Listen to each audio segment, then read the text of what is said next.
እግዚአብሔርም ሰይጣንም የሚፈልጉት ልባችንን ነው። ማደሪያ ያደረግነው እግዚአብሔርን ነው ሰይጣንን ነው ጥያቄው። ከእግዚአብሔር በመለየታችን ያጣነው ጸጋና ሀብት ሊሰፈርም ሊቆጠርም አይችልም። እግዚአብሔር ማደሪያ መሆን የምትፈልግ ነፍስ ኃጢአትን ታስወግዳለች። ምን አድርጋ? ንስሐ ገብታ ነው።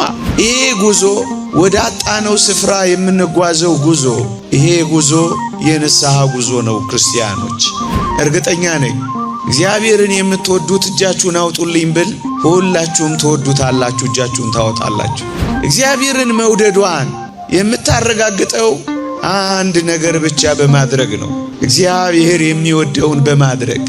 እግዚአብሔር በምን ደስ የሚለው ይመስላችኋል? እሺ በምትል ነፍስ ነው እግዚአብሔር ደስ የሚሰኘው። ኃጢአትን ከመተው የሚቀድመው ንስሐ ለመግባት መፈለግ ነው።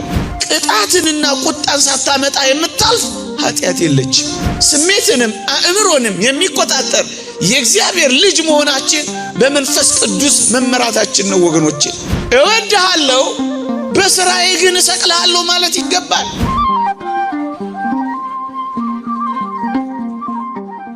የክርስቲያኖች ጉዞ፣ የኔና የናንተ ጉዞ ወደ አጣነው ስፍራ፣ ወደ አጣነው ጸጋ፣ ወደ አጣነው ቦታ፣ ወደ አጣነው ጌታ የምንጓዘው ጉዞ ነው ክርስትና። በበደልና በኃጢአት ምክንያት ወደ አጣነው ስፍራ ለመመለስ የሚኖረን ናፍቆትና ጉጉት ነው የክርስቲያኖች ጉዞ። በዋናነት የዚህ ጉዞ ቁጭት የሚሆነው ደግሞ ከእግዚአብሔር የመለየታችን ውጤት፣ ከእግዚአብሔር በመለየታችን ያጣነው ጸጋና ሀብት፣ በዚያውም ላይ ደግሞ ለጽድቅ ተፈጥረን ያገኘን የኃጢአት ምሬት እውነተኛ ክርስቲያናዊት ነፍስን ወደ አጣችው ጸጋ፣ ወደ ጎደላት በረከት፣ ወደ አጣችው ስፍራ ለመሄድ የሚኖራትን ናፍቆትና ጉጉት ይቀሰቅስባታል። የተወደዳችሁ ክርስቲያኖች በደልና ኃጢአት ከእግዚአብሔር ለይቶናል። ከእግዚአብሔር በመለየታችን ያጣነው ጸጋና ሀብት ሊሰፈርም ሊቆጠርም አይችልም። እግዚአብሔርን ራሱን እናጣዋለን በበደልና በኃጢአት ምክንያት። ከእግዚአብሔር ጋር ብንሆን ልናገኘው የምንችለው ጸጋና ሀብት ጠፍቶብናል። ከሁሉ በላይ ደግሞ እንደ ጨው የሚጣፍጠው ኃጢአት እየበረከተ ሲሄድ ሬት ሬት ይላል። የኃጢአት ምሬቱ ያጣችውን ጸጋና ሀብቱን ከእግዚአብሔር መለየቱን የምትረዳ እውነተኛ ክርስቲያናዊት ነፍስ ወደዚህ ጸጋ ለመሄድ ትገሰግሳለች። ይሄ ጉዞ ወደ አጣነው ስፍራ የምንጓዘው ጉዞ፣ ወደ አጣነው ጸጋ የምናቀናው ቅኝት፣ ይሄ ጉዞ የንስሐ ጉዞ ነው። ክርስቲያኖች በደልና ኃጢአት ወደዚህ እግዚአብሔር ጉዞ ያሰናከላት አንዲት ነፍስ ወደዚህ ጉዞ የምታደርገው ጉዞና እንቅስቃሴ በደንብ የሚነሳሳላት የእግዚአብሔርን ፍቅር ባሰበች ጊዜ ነው። ወገኖቼ እንኳን የእግዚአብሔር ፍቅር የሰው ፍቅር እንኳን ይሉኝታ ያሲዝ የለ። ስለ ሰው ይሉኝታ ብለን ስለ ቤተሰቦቻችን ፍቅርና መውደድ ብለን ብዙ የምንተወው ነገር አለን አይደል? የእግዚአብሔር ፍቅርማ ኃጢአትን ለመተው ይሉኝታ ለማስያዝ ከዚያ በላይ እኮ ነው ወገኖቼ። ከበደልና ከኃጢአት ለመቆራረጥ ክፋትንም ለመተው የእግዚአብሔር ፍቅር እኮ በቂ ነበር ወገኖቼ። ስለኔና ስለናንተ የሞተ፣ ስለኔና ስለናንተ የቆሰለ፣ ስለ ኃጢአታችን የደቀቀ፣ ስለ መተላለፋችን ዋጋ የከፈለ የእግዚአብሔርን ፍቅር ሁሌ የምታስብ ክርስቲያን ስለ ፍቅሩ ብሎ ኃጢአትን ለመተው ይንደረደራል። የእግዚአብሔር ፍቅር ይሉኝታ ያስይዘዋል ወገኖቼ። እርግጠኛ ነኝ እግዚአብሔርን የምትወዱት እጃችሁን አውጡልኝ ብል ሁላችሁም ትወዱታላችሁ፣ እጃችሁን ታወጣላችሁ። ለዚህ ነው ብርድ የምትመቱት፣ ለዚህ ነው ንፋስ ላይ የምትቀመጡት፣ ለዚህ ነው አፋችሁ ኮቸችላ እስኪመስል የምትጾሙት፣ ለዚህ ነው ብዙ ነገራችሁን የምትተዉት። አውቃለሁ እግዚአብሔርን ትወዱታላችሁ፣ አውቃለሁ እግዚአብሔርን ታፈቅሩታላችሁ። እግዚአብሔርን የምታፈቅር እግዚአብሔርን የምትወድ አንዲት ክርስቲያናዊት ነፍስ ግን እግዚአብሔርን መውደዷን የምታረጋግጠው አንድ ነገር ብቻ በማድረግ ነው። እግዚአብሔር የሚወደውን በማድረግ እግዚአብሔር የሚጠላውን ባለማድረግ። ወገኖቼ ክርስቲያን የመባል ትልቁ ቁም ነገር የክርስቶስ ወዳጅ እግዚአብሔርን አፍቃሪ የሚለው ትርጉም የሚሰጠው እግዚአብሔር ጽድቅን ይወዳል፣ ክርስቲያናዊት ነፍስም ጽድቅ ማድረግን ስትወድ ነው። እግዚአብሔር ኃጢአትን፣ እግዚአብሔር ክፋትን ይጠላል፣ እሱ የሚጠላውን ስትጠላ ነው። እናም አንድ ነገር በልባችን ማሰብ አለብን። እግዚአብሔርን ከወደድነው እግዚአብሔርን መውደዳችንን ኃጢአት በመጥላት እናሳየው። ወገኖቼ እግዚአብሔር በምን ደስ የሚለው ይመስላችኋል? እንደዚህ እግዚአብሔርን ቃል ተሰብስበን ስንሰማ ብቻ ደስ የሚለው ይመስላችኋል? እግዚአብሔር በእልልታችን፣ በጭብጨባችን፣ በአስራትና በበኩራታችን በምን ደስ የሚለው ይመስላችኋል? እግዚአብሔርን ደስ ማሰኘት የምትፈልግ ነፍስ በእግዚአብሔር ቃል ላይ ተጽፏል። እግዚአብሔር የእግዚአብሔርን ቃል በመስማት ደስ እንደሚለው በምን ደስ የሚለው ይመስላችኋል ይላል። እሺ በምትል ነፍስ ነው እግዚአብሔር ደስ የሚሰኘው። መታዘዝ ከመስዋዕት ማዳመጥም የአውራ በግን ስብ ከማቅረብ ይበልጣል ይላል እግዚአብሔር ቃል። እግዚአብሔርን ማፍቀርን በመታዘዝ የምትገልጥ ክርስቲያን ናት ክርስቲያን የምትባለው። እቺ ነፍስ ናት ክርስቲያን የምትባለው። መጪው የተሰጠን ዕድሜ የብድር ዕድሜ ነው። ይህን የብድር ዕድሜ እግዚአብሔርን ማፍቀራችንን ልዑልን መውደዳችንን የምናሳየው በዋናነት ከኃጢአት ጋር መቆራረጥ ስንጀምር ነው። ወገኖቼ 3 ነገሮችን ልጥቀስላችሁ። አንደኛ ንስሐ ለመግባት መፈለግ። ስለማን ሲባል? ስለ እግዚአብሔር ፍቅር ሲባል፣ ለኛ ስላሳየው መውደድ ሲባል። ጊዜ አተን ሰው ፈርተን ዕድሜ ገፍቶ እድል ጠፍቶ አይደለም፣ ስለምንወደው ስለምናፈቅረው ካልን ንስሐ ለመግባት ቢያንስ መፈለግ አለብን። ምእመናን ለምን መሰላችሁ? ንስሐ ለመግባት የማትፈልግና ንስሐ ለመግባት የማታስብ ነፍስ ኃጢአት መስራትን አታቋርጥ። ንስሐ ለመግባት የምታስብ ነፍስ ግን ኃጢአትን ለመተው ቅርብ ነው የምትሆነው። ወገኖቼ ንስሐ ለመግባት ባልፈለግን ንስሐ ለመግባት ባላሰብን ጊዜ ሁሉ ግን በኃጢአት ውስጥ ለመኖር የተመቻቸን ነው የምንሆነው። ታዲያ የእግዚአብሔር ቃል መፍሰሱ ምንድነው? ታዲያ የዘመን ብዛቱ ምንድነው? የእግዚአብሔር ቃል ምን እንደሚል አልሰማችሁም? ቅዱስ ጴጥሮስ በመልእክቱ እንዲህ ነው የሚለው፣ ሁሉ ወደ ንስሐ እንዲደርስ እንጂ ማንም እንዳይጠፋ ወዶ ስለናንተ ይታገሳል ይላል እግዚአብሔር። እግዚአብሔር ለምን ታገሰ? እግዚአብሔር የቀን ዕድል ለምን ሰጠ? እግዚአብሔር ለምን ጠበቀ? እግዚአብሔር ለምን ዕድሜን አልቆረጠም? እግዚአብሔር ዘመንን ለምን አላበቃም? ሁላችን ወደ ንስሐ እንድንገባ እግዚአብሔር እየታገሰን ነው። ሁለተኛ ጴጥሮስ መልእክት ምዕራፍ 3 ቁጥር 9 ሁሉ ወደ ንስሐ እንዲደርስ እንጂ ማንም እንዳይጠፋ ወዶ። እግዚአብሔር ወዶ ሳይታክት ጊዜ ከሰጠ እግዚአብሔርን የምትወድ ነፍስ ከንስሐ ውጪ ምን ሕይወት አላት? ስለዚህ ቢያንስ መፈለግ፣ ንስሐ ለመግባት ማሰብ። የተወደዳችሁ ክርስቲያኖች ኃጢአትን ከመተው የሚቀድመው ንስሐ ለመግባት መፈለግ ነው። ከዚያ ቀጥሎ ነው ኃጢአትን የምንተወው። ወገኖቼ እስኪ ቢያንስ ንስሐ ለመግባት እንፈልግ፣ ለመታረቅ እናስብ፣ እግዚአብሔርን ላለማስቀየም እንጠንቀቅ። እንዲህ ካደረግን እመኑኝ ኃጢአት እንቀንሳለን። ችንካሮቹን በዓይናችሁ ባያችሁ ቁጥር የተገረፈው ግርፋት፣ የጀርባው ሰንበር፣ የጎኑ ቁስል፣ የእጆቹ ችንካር፣ የገባበት ቀለበት የሚመስለው ቀዳዳ፣ እነዚህን የምታስብ ክርስቲያን እንዴት ጨክና በደል ትሰራለች? እንዴት ጨክና ኃጢአት ትፈጽማለች? እንዴት በዚህ ፍቅር ይሉኝታ አይዛትም? ወገኖቼ ኃጢአትን የምንተውበት ዋና ምክንያት እግዚአብሔርን ስለምናፈቅረው ይሆናል። ወገኖቼ ኃጢአትን ከመተው የሚቀድመው ምእመናን መፈለግ ነው። ትፈልጋላችሁ ወይ? የንስሐ ሕይወት እንዲኖረ ተነሳይ ሕይወት እንዲኖረ የምር እግዚአብሔርን ማፍቀራችንን እንድናረጋግጥለት ከወደድከኝ ኃጢአትን ተው የሚለው ድምፅ እያስተጋባብን ከኖር ሳይነጋ በዚህ ምሽት እንኳን ንስሐ እንገባለን። ሁለተኛው ደረጃ ኃጢአትን መተው ነው ወገኖቼ። የሚፈልግ ሰው፣ ፍቅሩን የሚያሰላስል ሰው፣ በእግዚአብሔር ፍቅር ይሉኝታ የተያዘ ሰው ኃጢአትን ይተዋል፣ በደልን ይቀንሳል።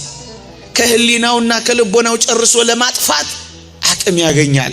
ፍቅሩ አቅም ይሰጠዋል፣ ኃይል ይሆነዋል፣ ብርታት ይሆነዋል። ስለዚህ ኃጢአትን ለመቀነስ አቅም ያገኛል። ሶስተኛው ፈጽሞ ኃጢአትን መጥላት ነው ወገኖቼ። ኃጢአትን ከመጥላት የሚቀድመው ግን መተው ነው ወገኖቼ። ኃጢአትን እስክንጸየፍ ድረስ ነው ግን ክርስቲያኖች የሆነው። ይህ ፍቅር ነው እነዚህን ሶስቱን ነጥቦች እንድናልፍ የሚያደርገን። የእግዚአብሔር ዙፋን ለመሆን ከፈቀዳችሁ የኃጢአት ዙፋን የሆነውን ሰውነታችንን ከኃጢአት ማስወገድ እኮ አለብን። እግዚአብሔርም ሰይጣንም የሚፈልጉት ልባችንን ነው። ኃጢአትን የምትሰራ ነፍስ፣ በኃጢአት የምትኖር ነፍስ ገባትም አልገባትም የሰይጣን ዙፋን ለመሆን የተዘጋጀች ናት ወገኖቼ። ማደሪያ ያደረግነው እግዚአብሔርን ነው ሰይጣንን ነው ጥያቄው። ኃጢአት ካልተወገደ በቀር እኮ እግዚአብሔር በእናንተ ሰውነት እኮ አያድርም። እስከ መቼ ከኃጢአት ጋር ዲያብሎስን ዙፋን አድርጎበት ልባችንን ለሱ ሰተን የተወደደ መድኃኒታችን ኢየሱስ ክርስቶስን አባረን እንኖራለን? እግዚአብሔር ማደሪያ መሆን የምትፈልግ ነፍስ ኃጢአትን ታስወግዳለች። ምን አድርጋ? ንስሐ ገብታ ነው። እግዚአብሔር ኃጢአትን ተው አለን እንጂ መኖርን ተው አላለንም እኮ ምእመና። መስረቅን ተው አለን እንጂ መስራት ተው አላለንም እኮ ወገኖቼ፣ አላለንም። እግዚአብሔር በጣም ቀላል ጥያቄ ነው የጠየቀን እግዚአብሔር። ንስሐ እንድንገባ ብቻ ነው እግዚአብሔር። ይኸውላችሁ ለምን ወደቃችሁ አይደለም እኮ እግዚአብሔር ጥያቄ፣ ለምን አልተነሳችሁም ነው እኮ እግዚአብሔር ጥያቄ። አንድ ሊቅ እንደተናገረው መውደቅ አዳማዊ ነው አለ። እንደ ሰው ወድቀናል፣ እንደ ሰው ደክመናል፣ እንደ ሰው በድለናል፣ እንደ ሰው አሳዝነናል፣ እንደ አዳም ተዋርደናል። መውደቅ አዳማዊ ነው ካለ በኋላ ወድቆ አለመነሳት ግን ዲያብሎሳዊ ነው ይላል። ወድቀን ካልተነሳን እንደ አዳም እኮ አይደለንም፣ እንደ ዲያብሎስ እኮ ነው የሆነው። የወደቁ አይነሱምን? የሳቱስ አይመለሱምን? ይላል ነብዩ ኤርምያስ። አሁን የመመለስ ዘመን፣ አሁን ሰውነታችንን የእግዚአብሔር ማደሪያና ዙፋን፣ ኃጢአትን ማስወገጃ፣ በደልን በንስሐ ማጥሪያ ልናደርገው ይገባል። ዓለም በክፋት እየባሰ ይሄዳል ይላል የእግዚአብሔር ቃል። ከትላንትናው ይልቅ የዛሬው ክፋት ይብሳል፣ የነገው ደግሞ የትየለሌ ነው። ምእመናን በሰማይና በውስጧ ለምትኖሩ ደስ ይበላችሁ፣ በምድርና በባህር ለምትኖሩ ወዮላችሁ። ዲያብሎስ ጥቂት ዘመን እንደቀረው አውቆ በታላቅ ቁጣ ወርዷልና ይላል። ክፋት ይብሳል፣ ጭካኔ ይብሳል። እየባሰ የሚሄደው ነገር አንድ ነገር ማምጣቱ ግን አይቀሬ ነው። እሱ ምንድነው? የእግዚአብሔር ቁጣና ቅጣት። ለምን? ቅጣትንና ቁጣን ሳታመጣ የምታልፍ ኃጢአት የለችም። እያንዳንዳችን ስለ በደላችን፣ እያንዳንዳችን ስለ ክፋታችን፣ እያንዳንዳችን ስለ አመጻችን፣ እያንዳንዳችን ስለ እነዚህ ሁሉ የሚጠብቀን ቅጣት እንዳለ እንዳትረሱ። ምን ካላልን? ካልተመለስን። የሊቃውንት ትምህርት ነው። ቅጣትን ሳታመጣ የምታልፍ ኃጢአት የለችም ወገኖቼ። እሺ እንደዚሁ ቤቱ እየተመላለስ በቅጣት ስናበቃ ያሳዝናችሁ። ከሚጠፋው ዓለም ጋር እንጠፋለን፣ ከሚኮነነው ዓለም ጋር እንኮነናለን። በእግዚአብሔር መቅሰፍት ከሚበላው ዓለም ጋር በመቅሰፍት እኛም እንጠፋለን። ንስሐ ባትገቡ እናንተም እንደዚሁ ትጠፋላችሁ ብሏል ጌታችን። እንዲሁ ከሚጠፋው ዓለም ጋር ልንጠፋ ነው። እያለን እንደሌለ ልንሆን ነው። በምህረቱ እጆች ላይ ሳናርፍ በቅጣቱ ልምጭ ልንገረፍ ነው። በእቅፉ ውስጥ ሳናርፍ በቁጣው ውስጥ ልናልፍ ነው። መከራን የማታመጣ ኃጢአት የለችም። የእግዚአብሔር ቃል እንዲህ ይላል፣ አሁንም መንገዳችሁንና ስራችሁን አሳምሩ፣ የአምላካችሁንም የእግዚአብሔርን ቃል ስሙ። እግዚአብሔር የተናገረባችሁን ክፉ ነገር ይተዋልና ይላል። እግዚአብሔር የተናገረው ክፉ ነገር ካለ ሊያደርግብን እንዲተው ከፈለግን መንገዳችንን እናሳምር። በምን? በንስሐ ነዋ። መንገዱ ያላማረ ሁሉ እግዚአብሔር የተናገረው ነገር ይሆናል። መጀመሪያ በፍቅሩ ይሉኝታ እምቢ ካልንስ በመከራው ግርፊያ። ለዚህ ነው ስለ ፍቅሩ እንቶ ምናልባት ይህም ካልሆነልን ስለሚመጣው የመከራና የቁጣ ጊዜ ብለን ቢያንስ ከእግዚአብሔር ጋር ለመታረቅ እንመለስ። በዘመን ማብቂያ ላይ ይሄንን መልእክት ማስተላለፍ ነው። በተለይ በዚህ ዘመን ከኔና ከናንተ የሚጠበቀው ንስሐ ብለን ስንናገር እንደ ነገሩ መተን ሪፖርት እንድናደርግ አይደለም ወገኖቼ። የህይወት ለውጥ እንዲኖረን ነው የሚያስፈልገው። ክርስቶሳውያን የሆነ ለመንፈሳዊነት ጉዞ የጀመር በየጊዜው ለንስሐ አባት ሪፖርት እንድናደርግ አይደለም።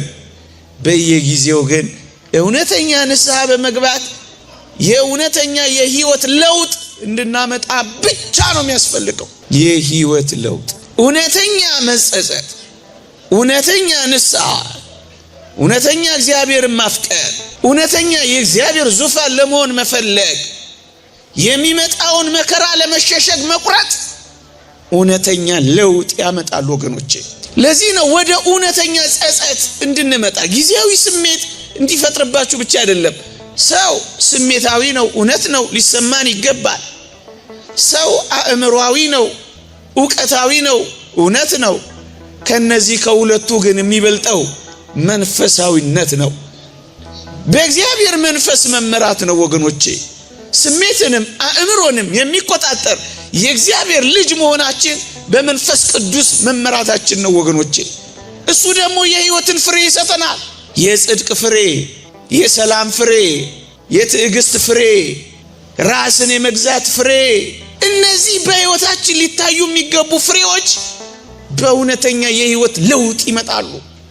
አሁን ዛሬ ከማታ ጀምሮ የህይወት ለውጥን እያጣጣምን እውነተኛ ወደ ሆነች የንስሐ ህይወት እንድንመጣ ነው እግዚአብሔር የሚፈልገው ወገኖቼ።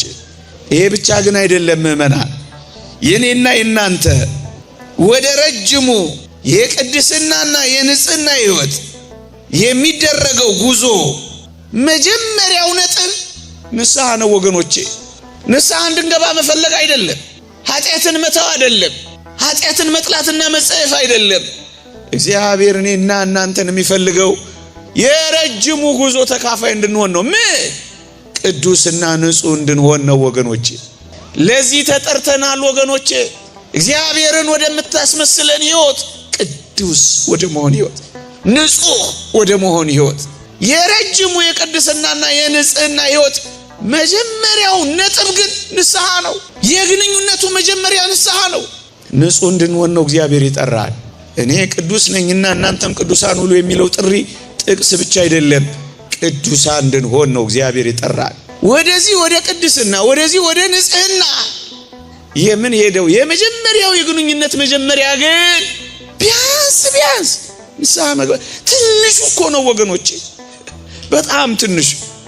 አሁን እኛ ለዚህ ነው እየተለመን ያለ ነው። እኛ ለዚህ ነው ባቦ በስላሴ በሞቴ በመከዳው ጡቴ እየተለመን ያለ ነው። አሁን እንኳን ለክርስቲያን ለማን ሊቀርብ ይገባል? ይሄ ጥያቄ እኮ በእውነት ሊያሳፍረን ይገባል። ምክንያቱም የጉዟችን ጫፍ ንጹህና ቅዱስ እንደው ጎርጎርዮስ ዘኑሲስ እንደሚለው ስንደርስበት ወደምናገኘው ወደምናውቀው እንጂ አሁን ወደማናውቀው ህይወት ውስጥ ነው ጉዞ እያደረግን ያለ ነው።